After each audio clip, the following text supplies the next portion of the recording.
Visualization is right at the heart of my own work too. I teach global health. And I know having the data is not enough. I have to show it in ways people both enjoy and understand. Now, I'm going to try something I've never done before. Animating the data in real space, with a bit of technical assistance from the crew.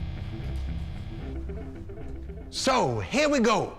First, an axis for health, life expectancy, from 25 years to 75 years.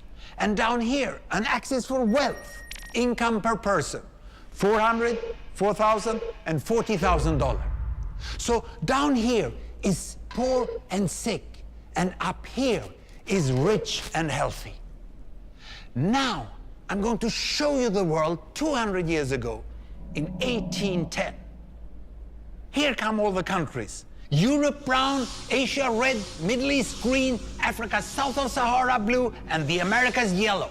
And the size of the country bubbles show the size of the population. And in 1810, it was pretty crowded down there, wasn't it? All countries were sick and poor. Life expectancy were below 40 in all countries. And only UK and the Netherlands were slightly better off, but not much. And now, why start the world? The Industrial Revolution makes countries in Europe and elsewhere move away from the rest. But the colonized countries in Asia and Africa, they are stuck down there.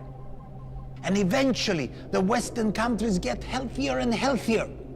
And now we slow down to show the impact of the First World War and the Spanish flu epidemic. What a catastrophe!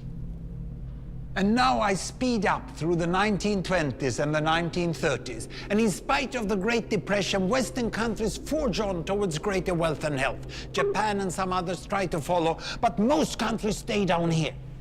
Now, after the tragedies of the Second World War, we stop a bit to look at the world in 1948. 1948 was a great year.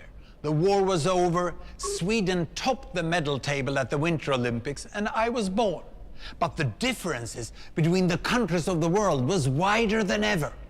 United States was in the front, Japan was catching up.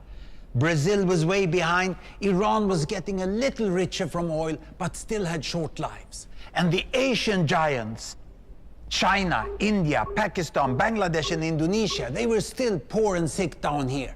But look what is about to happen. Here we go again. In my lifetime, former colonies gained independence, and then finally they started to get healthier and healthier and healthier. And in the 1970s, then countries in Asia and Latin America started to catch up with the Western countries. They became the emerging economies. Some in Africa follows. Some Africans were stuck in civil war and others hit by HIV. And now we can see the world today in the most up-to-date statistics. Most people today live in the middle, but there are huge differences at the same time between the best of countries and the worst of countries. And there are also huge inequalities within countries. These bubbles show country averages, but I can split them. Take China, I can split it into provinces. There goes Shanghai. It has the same wealth and health as Italy today. And there is the poor inland province Guizhou. It is like Pakistan. And if I split it further, the rural parts are like Ghana in Africa.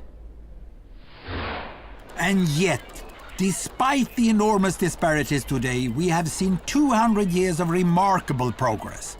That huge historical gap between the West and the rest is now closing.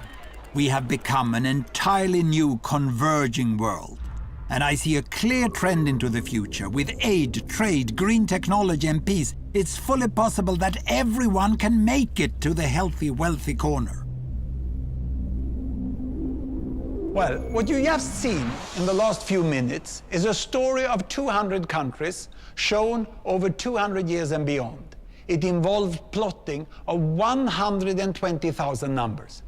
Pretty neat, huh?